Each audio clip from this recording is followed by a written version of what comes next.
a happy 46th birthday to Juan Encarnacion. Happy birthday to him. I don't care.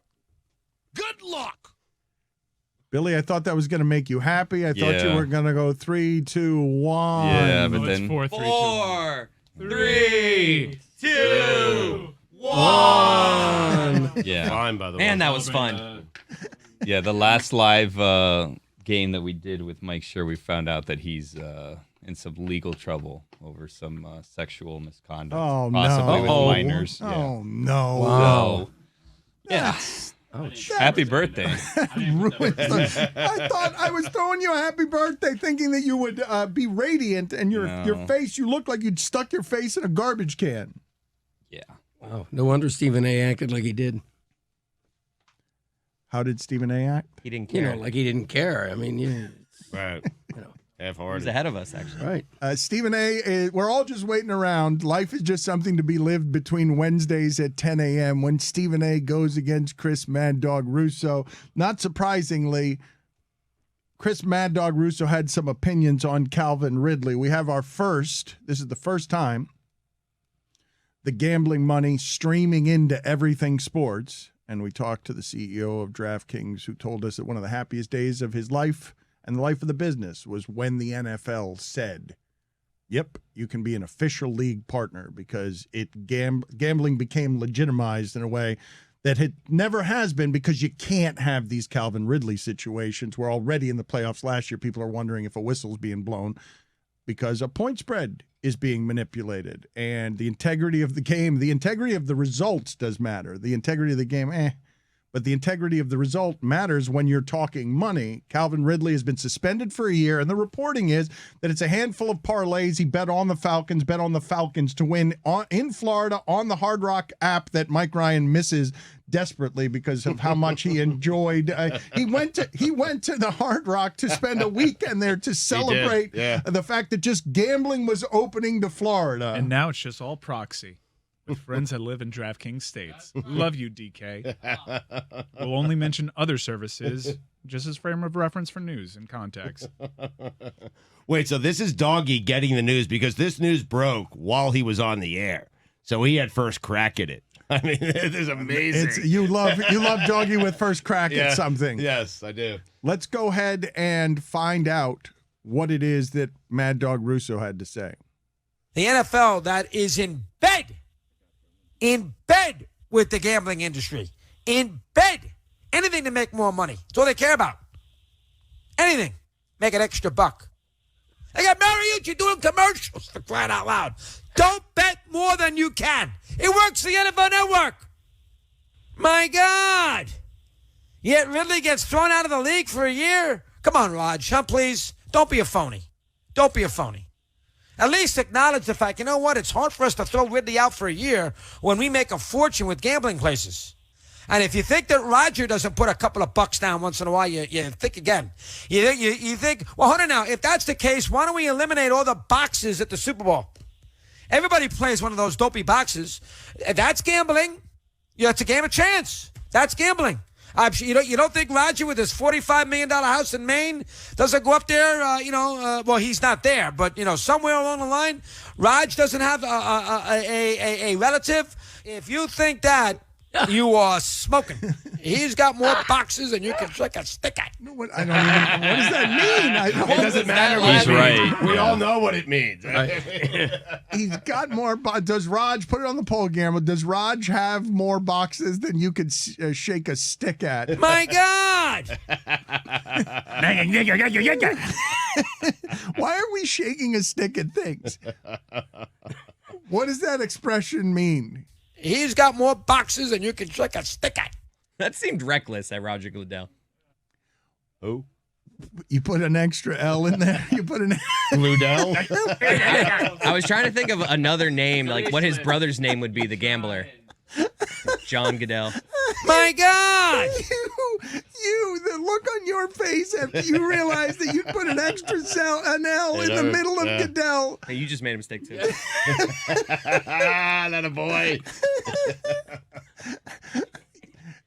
let's talk about this Calvin Ridley story. They got Mariucci doing commercials for crying out loud. Not only commercials, but he did do commercials on, and these warnings are important, and they're on everything that you hear around here in our affiliation with DraftKings, that yes, some people, when they get into gambling, it becomes something for you that grabs a hold of you and you can't let go. And that is something the leagues are afraid of, that a player can contaminate a result because his situation or her situation has gotten so desperate that they can manipulate the results. And while it sounds like this penalty is excessive, it's exactly what the league has to do with its first person. Make it something that seems overreaching, because you cannot have, in this kind of sport where the money is so giant on gambling, the numbers are crazy, what is wagered under the table, not legally. What was it? I got to go get the estimates, but it's obviously billions and it's nuts. And of course, the first person that you punish has to be drop the hammer on them. And you don't care what anybody says about your hypocrisies or don't be that stringent. You have to drop the hammer on them. You cannot have this happen, and Calvin Ridley's just going to be a casualty of that, even though it's an obvious overreach given the crime, given that he was in Florida. He wasn't even with the team. He was trying to do it legally and betting on his team. All of us can look at the details and say, wow, a year seems excessive. You bet $1,500 and you end up costing yourself $10 million? No, I think a year is fine, Dan. I do. I think you have to make a point here. Like, football is for Calvin Ridley. He can play that. That's what he gets to do. Gambling's for me because I can't play football. Therefore, I get to watch you play football and gamble on the games. I love to gamble. I can't sit there and gamble on Sunday thinking that potentially some players have money on the games, even if they're not playing, but they have friends who are on the team, so they might know something that I don't know. It's not good. Calvin Ridley can't do that, and a year is fine. You have to make an example of the first guy who does it, and that's what the NFL did. And I don't care about the hypocrisy. I don't care that they're taking so much gambling money. It clearly states in the CBA that you cannot gamble if you play our game. Right. And by the way, Ridley has to reapply for reinstatement. He has to apply for reinstatement. This could end up being more than a year's penalty. But I don't even see hypocrisy in it. I don't see hypocrisy. I think there's a huge difference between being okay with your fans betting on your games, your fans who have no influence over those games, versus penalizing a player betting on those games who absolutely has a potential influence on the outcome. It's not hypocrisy, it is inconsistency, and people will always, people love hypocrisy, right? It's always the ironic story that involves the televangelist at Liberty, going down because he liked to watch his wife have sex with a pool boy over here on Miami Beach. People love when it's hypocrisy. What this is the inconsistency of, you can, as a fan, do something that the players cannot do. It is in their rule book, and it's one of the rules of playing in the NFL, and they're going to have to be more vigilant about it than they ever have been. They're going to have to work with the gambling companies, as they did in this instance, to find out that their players are doing it, because you have to watch some of this stuff. I'm guessing most fans would rather be able to have the ability to play football than to gamble on football. That's something that fans can do. It's not something that players can do. Okay, so you want to have a right that the players don't have? Like, this is important to you? It is important to me. I enjoy doing it on Sunday, and I don't want to sit there and think about what's going on. You technically don't have that right in the state of Florida. Well, that's true. And I just love, like, the Stugotz of players. What do you think he would be doing? As if Stugotz were a great player? Oh, I'd be fixing games. If Stugotz were a great player, you're going to tell me that somebody couldn't get to him and hatch some sort of side deal where he just throws a game because he wants, like, a suite somewhere in Aruba for a weekend? I actually think in this story, the only people that come off good are the gambling companies, because, as you just mentioned, their process worked swiftly, quickly, definitively. This was on an app that at the time should have not even been operating according to a federal ruling. And they were working with a third party, and they got that data to the NFL, and the NFL made a big show of it to show that their processes are working, and that's cool. And I'm kind of not totally with Stugotz, but I think it's an easy rule to follow. If you're involved in the sport of football, you cannot be betting on games. I think that's a pretty cut and dry rule, and it's fairly easy. And I don't think Calvin Ridley helped himself at all, both from a stigma perspective, given that this was happening when he was away from the team from a mental health perspective, to gambling, and to be on Twitter and nuke any shot that you might have had at any sort of appeal. It was bizarre. I don't know who's leading Calvin Ridley, but that was weird. But also, I'm not here for the pomp and circumstance of making an example out of Calvin Ridley when the shit that matters is a Stephen Ross allegation. Is the whistle that blows in that Raiders-Bengals game? Is that insanity that we saw that Monday night game with the Bears? Oh, but this is so much easier, Mike, to make a point. All that other stuff is so complicated. At this point, it's simple. You ain't bleeping with our money, Ridley. Like, we've got this new source of income coming from everywhere, and no one in this league is going to be strong enough to pollute our front-facing, very desired image of we're the NFL and we have integrity, even though beneath that shield are a whole bunch of things that don't pass for integrity anywhere else where you measure character in the world. But on this one, I'm not joking, Stugotz. Once upon a time, it wasn't that long ago, Goodell, before all these contracts that make him $120 million in 2 years, his thing was, I'll show you how much integrity our league has. All these guys who are misbehaving off the field, wait till you see how I come down on them. This one's going to be even harsher. This one, like he was going outside of the collective bargaining agreement, trying to clean up image. Again, football doesn't care how things are. They care how they look. And how they look right now is that the commissioner of the league came down on Ridley the same way Adam Silver came down on Donald Sterling for racism because he couldn't have it in his league and have a labor force that was out of control. This is Roger Goodell telling you, I will protect the money, and you're a casualty, Ridley, even though, wait a minute, what do you mean it's just in Florida on an app that was legal that weekend for $1,500 and a couple of parlays? How can that cost you a year? He's gambling the way I gamble. Like, he had no clue what he was doing. It was a couple of goof parlays. An 18 parlay? Right. That's like the sign of you've just logged on to an app for the first time. You don't know how to bet. But to Mike's point, like, you talk about the public image. The public image of an owner paying a team to lose games is much worse than the image of a on hiatus wide receiver putting in a goof 18 parlay. Yeah, but it's so much easier to punish Ridley than it is Stephen Ross because one of them. Why though? Because Roger Goodell you have to prove that he did that. Roger Goodell works for one of them and works over the other one. He is the boss of Ridley. He's not the boss of Ross. Ross is the boss of Goodell. You think Aaron Rodgers gets a year? Oh, worse. Yeah. Yeah? I agree. Oh, my God. I'm asking. Worse than a year?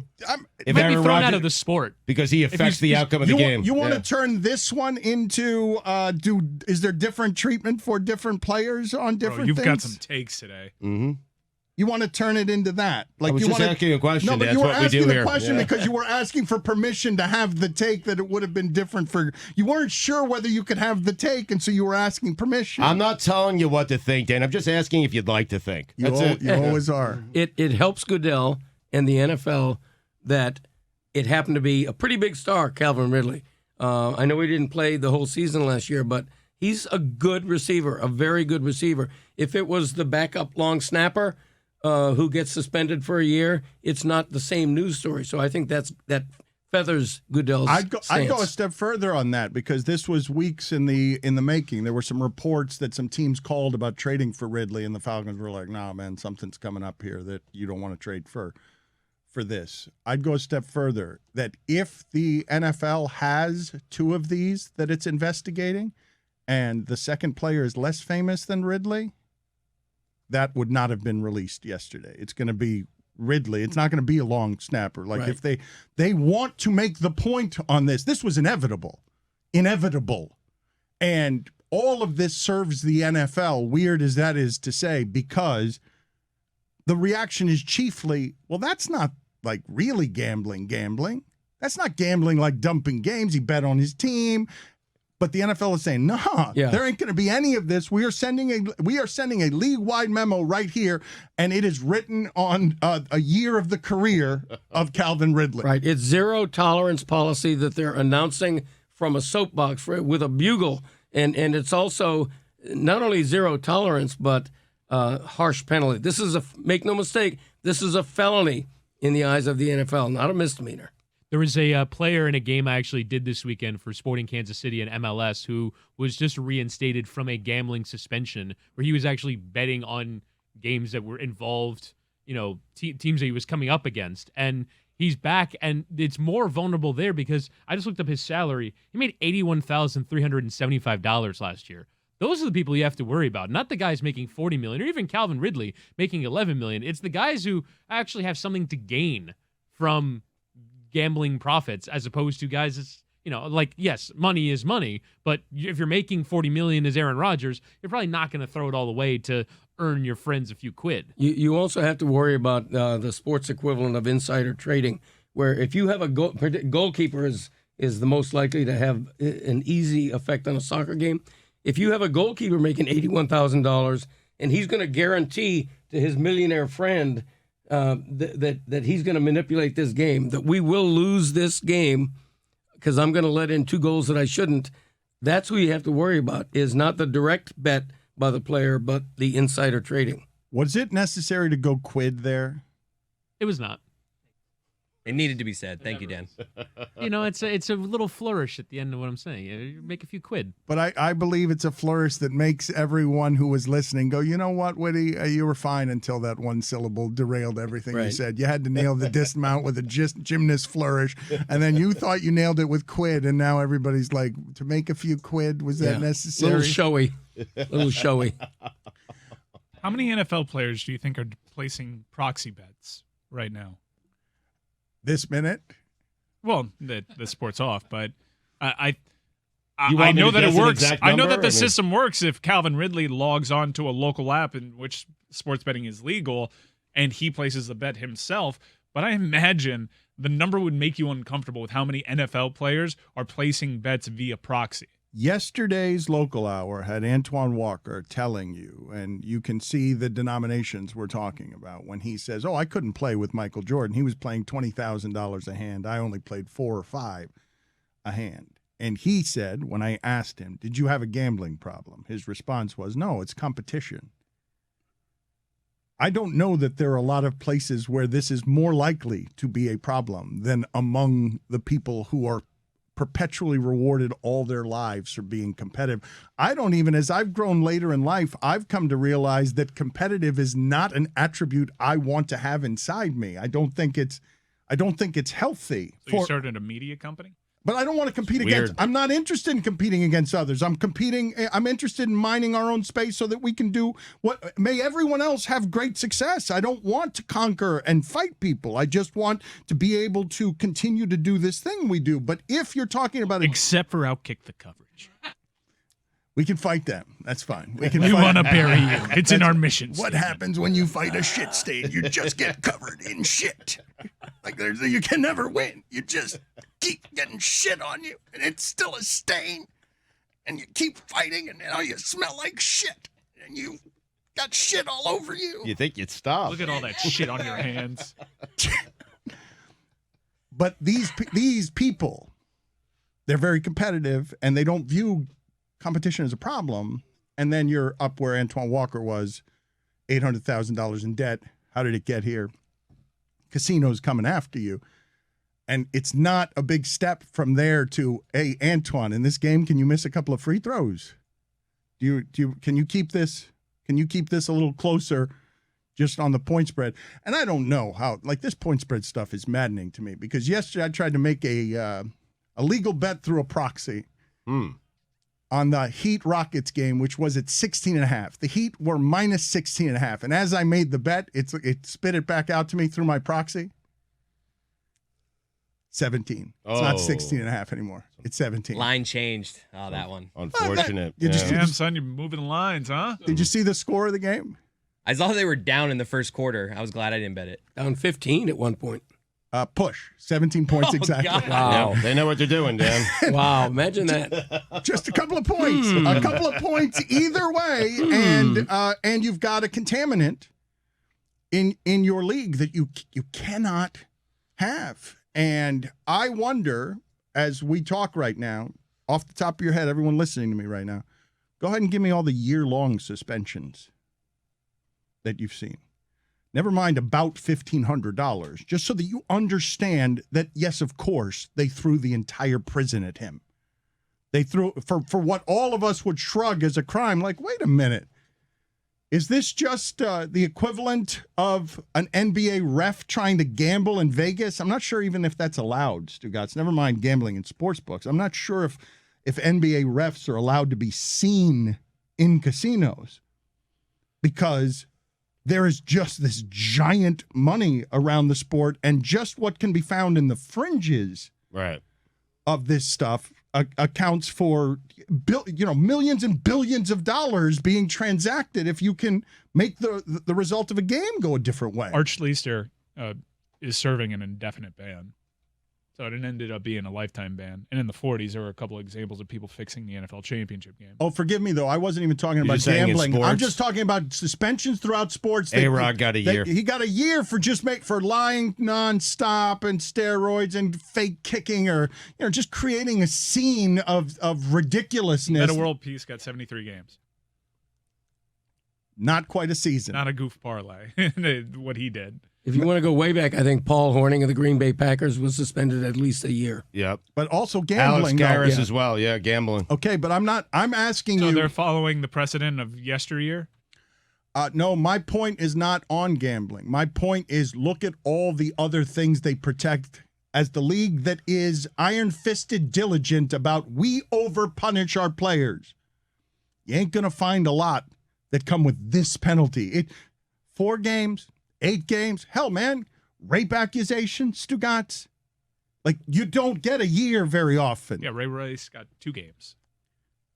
You cannot get a year. I don't know what the Players Association is going to do with this one, because I don't know if there are hard and fast rules about this, but it also behooves the Players Association. What can they do now if you follow Calvin Ridley on Twitter? Right. What can you do? The guy buried himself a deep hole. He really did. Well, he admitted it. You guys say this, and I wanna talk about this with you, because I wonder what happened here yesterday. I don't know what the advice he was getting was, but clearly he didn't think it was as serious as it was. Like, the way that he was behaving on Twitter was like, I don't have a gambling problem. It's $1,500. The seriousness of it was lost on him, and I wonder if he does not know the seriousness of it and is just saying to himself, this is ridiculous, right? The league has overpunished me. We're going to you fix just this. lost $10 million. It's a serious situation. But if everyone in his echo chamber is saying you lost him $10 million over what? Is he going to Twitter to get the applause of, yeah? Like, is he getting a real assessment of what it is that he has just done? Or is he saying, hey, this is a traffic ticket and look at how the league overpunished me? And then when he says it to his audience, everybody's like, yeah, Calvin, that's so hypocritical. It's wrong. They overpunished you, Calvin. I'm wondering if he's getting a distorted sense of details, because he doesn't understand that the people protecting the money will bury you. You are a disposable cog in this machine. They've had thousands of you. They make you go away with concussion settlements. You do not matter. This is the thing that is to be protected at all costs by all the people at the top of America's most popular sport. That thing will trample anybody, to make it look right now like we don't got a problem. We're not going to have a problem with this. You watch, no problem. And this invites these problems. Like, they have been invited. All of these problems are now welcome to roam all over your fields anytime there is a questionable call, with or without Calvin Ridley. Just as soon as you accept official partner of the NFL, as soon as the NFL stayed behind Silver, looking over his shoulder. Adam Silver said, I see oil wells over there. Why are we not progressive enough to allow the gambling money in? It's coming anyway eventually. Why don't we just do what America did with marijuana? Legalize it, tax it, so we can get some of it. We'll take the hit. We need more money. We need more streams of money for my owners. Let's go and grab the gambling money. He was way out in front. Goodell taking very small steps behind him, just watching. They normalize this. They've got to protect it, but it can be short-sighted. All of this stuff can be short-sighted when you grab at the money because there's more money. You have to worry about, we just talked about this with baseball. When you grab short-term stuff and you're not looking out at the next 20 years, what happens to baseball is what has happened to baseball, or in basketball, what's happened over the last 13 years, where you give the players all the power and all of a sudden you're furious at Ben Simmons and James Harden. But to answer your question, how Calvin Ridley is being received or experiencing this, I think he's being laughed at. I think people are mocking him. Like, hey, you risked $11 million to make an 18 parlay? But also, the punishment is overbearing. It is ridiculous when you just assess the action of, this is a guy who is not active in the NFL at the time, basically spending a weekend in Florida wanting to put some bets on. Like, in theory, it has nothing to do with the competitive integrity of the NFL. But anyone who is associated with the NFL Players Association is subject to these rules. And so, like, I do think that if you just gauge the action, it really is not worth this punishment. But an example needs to be made. If an NFL player is caught making bets, then the hammer has to come down. I think the harsh punishment is quashing perception as much as reality.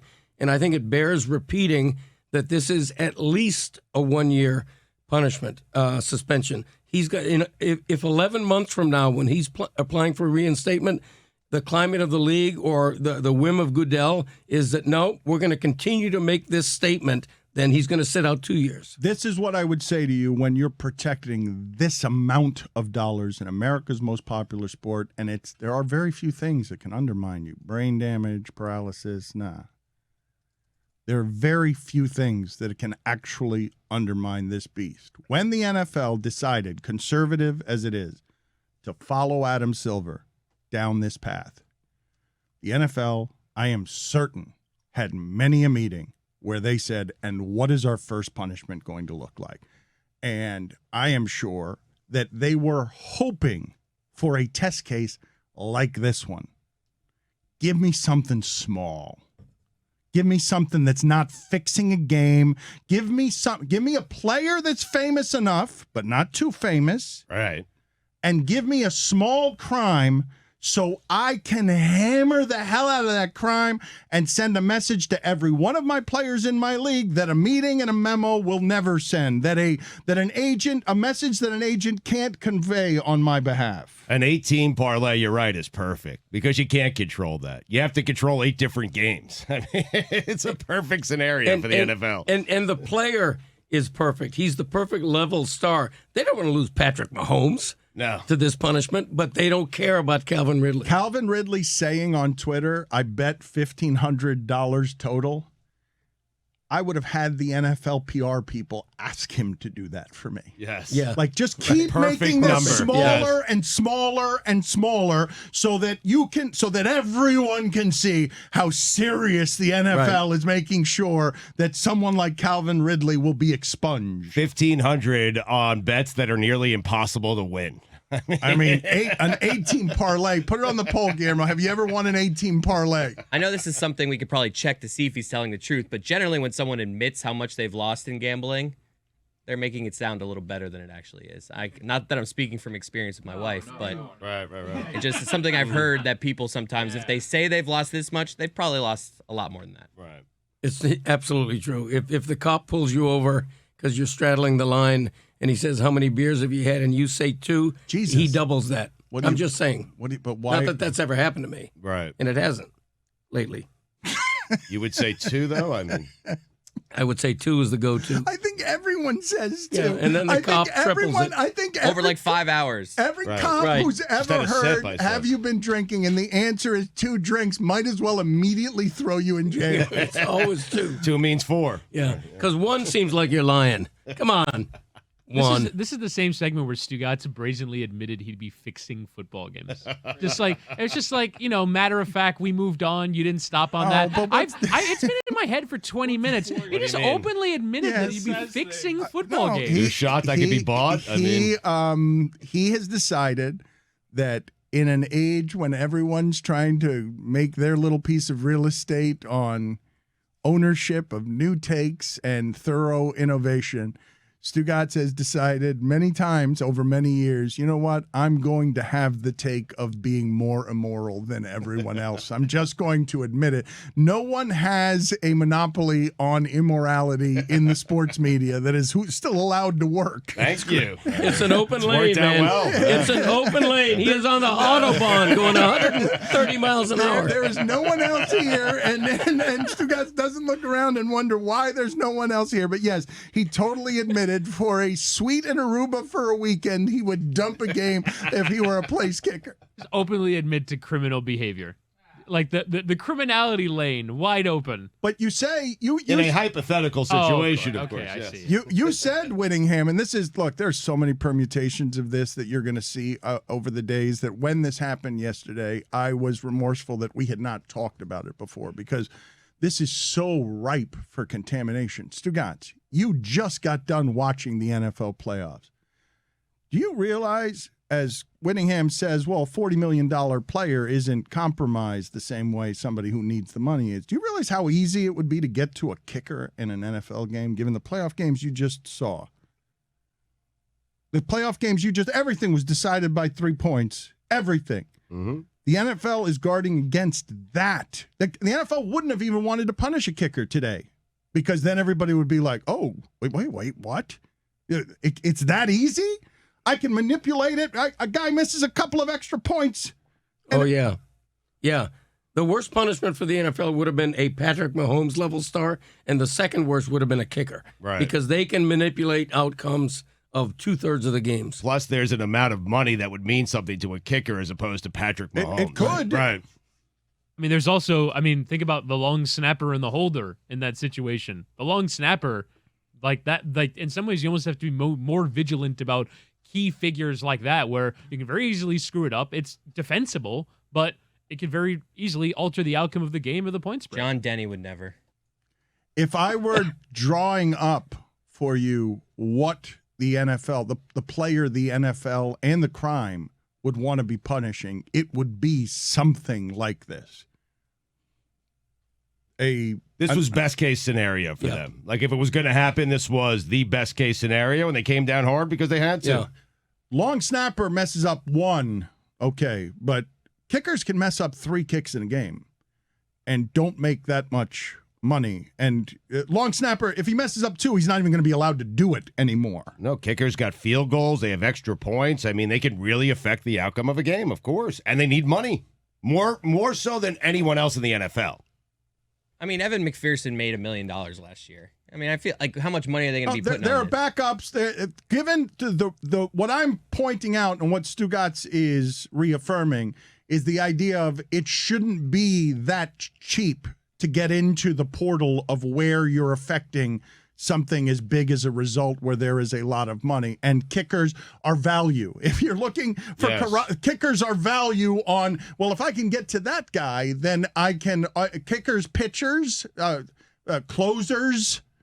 I don't know who you guys would point to, obviously, superstars, but when you're talking about value, guys, if you're intent on deceit, the way that Stugotz is, and you're intent on efficient, valuable deceit, that's real game impacting, and we just have to wonder about that going forward, beginning now, right? More than we ever have, because you're seeing an influx of everyone grabbing at the gambling money, and the gambling money putting in the protocols with their league partners to make sure that they would have invented Calvin Ridley at some point.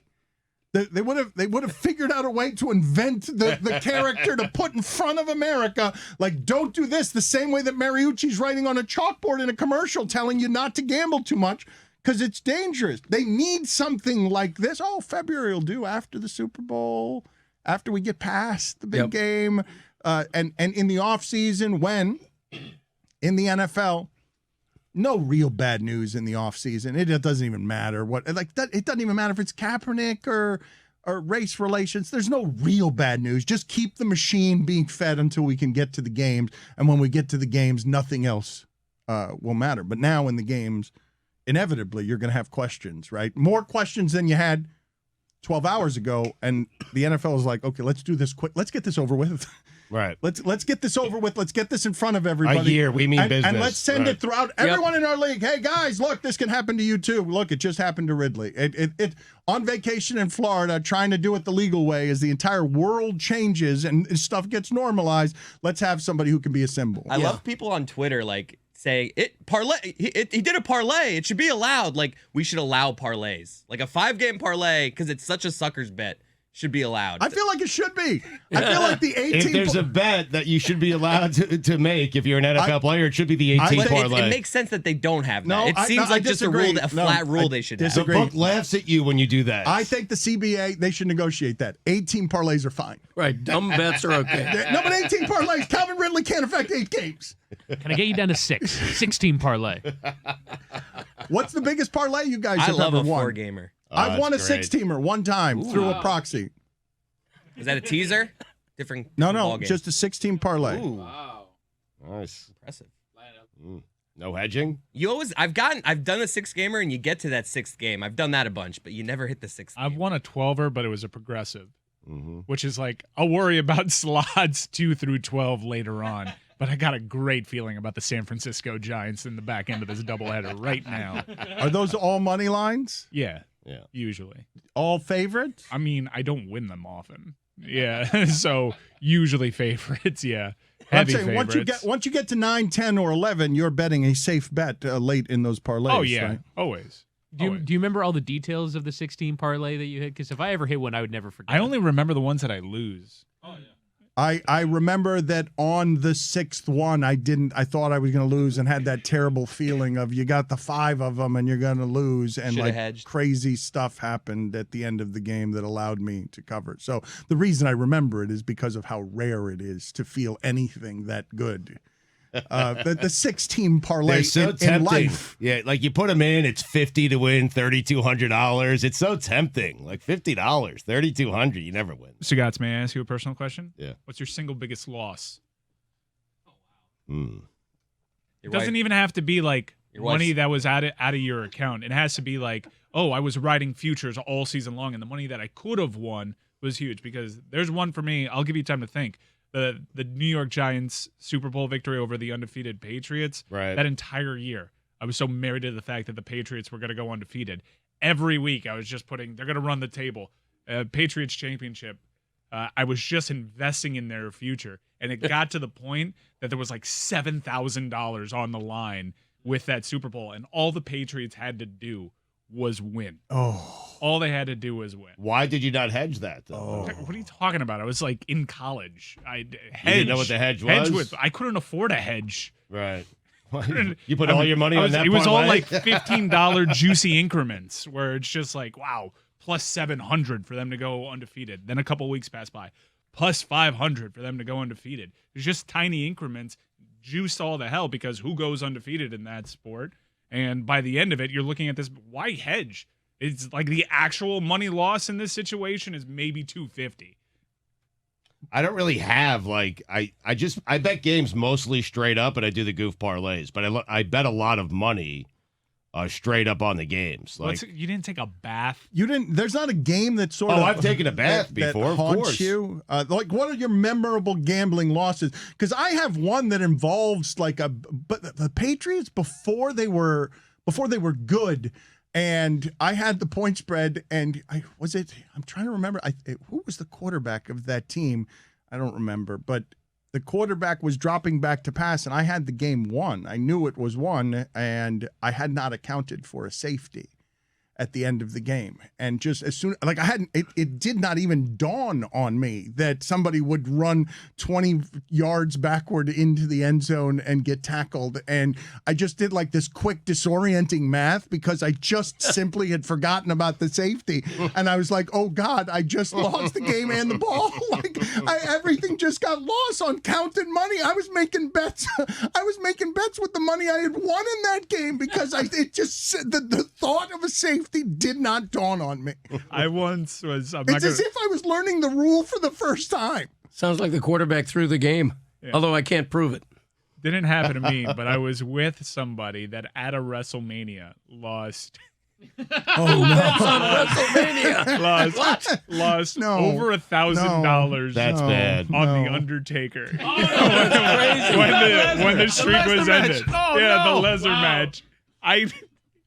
I couldn't help but laugh at this person's misfortune, but how do you lose $1,000 on something predetermined, man? That reaction shot that went viral of that one guy with the shock face. That but was your it's- friend. it's my, not just- my buddy was way worse in my section. It's the betting on something that's predetermined. No, Like, what is- Honestly, he'd been riding that prop for a few years going into it, and it was just a lock. The The thing- Undertaker doesn't lose at WrestleMania. The thing that is funny about that is not losing the bet on something predetermined. The funny part about that is losing that bet to a guy who never loses. Like how do you lose that bet? Like it's a legitimate stunning. It's more stunning than my safety situation because that bet, it's like Andre the Giant being body slammed. It cannot happen. It's never happened before. But you guys are asking for my worst loss, and you're asking a guy who started an NFL season 0-16 and went through a bowl season 0-17.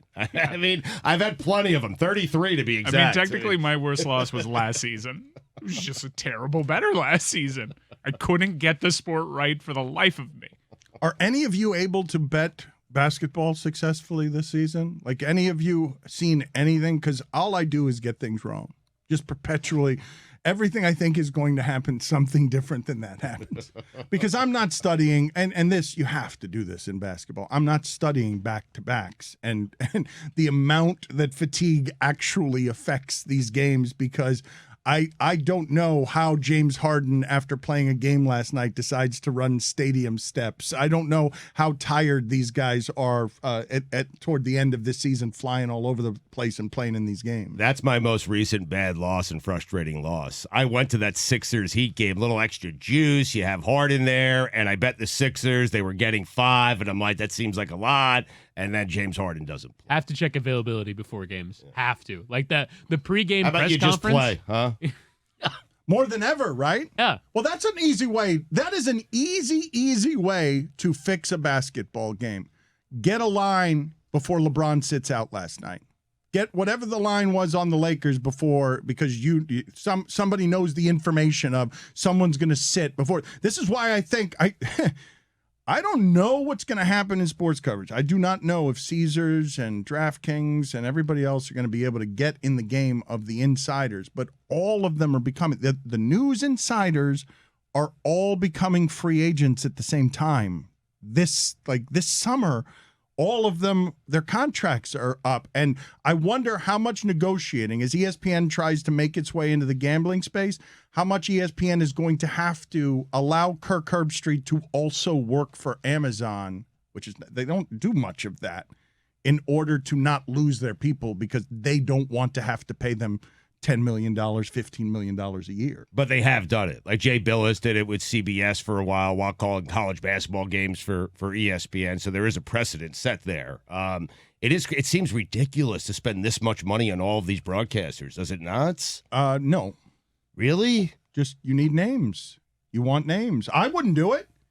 I would not do it because not only do I not think they're worth it? I mean, John Skipper, who runs our company, has said multiple times on the South Beach Sessions business podcast that he does occasionally with David Sampson that in his experience, never has there been a broadcaster that moves the needle $1. That Stephen A. Smith, you pay him because he actually moves ratings, but that the announcers on these games don't move anything $1. But Amazon wants a name.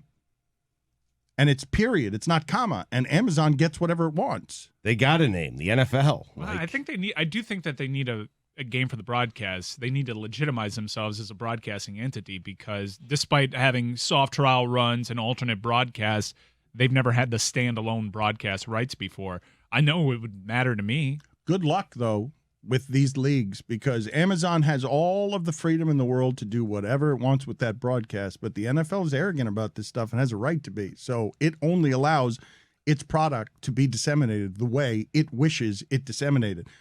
And that's why you get so many copycats and people not trying new things. My preference, Stugotz, would be, yes, try young people and new things on these broadcasts. Yes, evolve all of it. But what's happening? Nope. Give me names.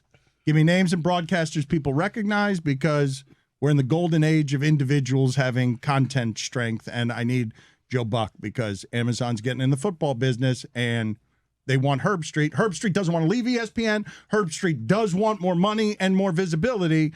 What do? You just share him with Amazon. Have you seen the reported details surrounding a Joe Buck trade who's entering the final year of his deal at Fox? ESPN has a couple of Big Ten games that Fox is poking around on.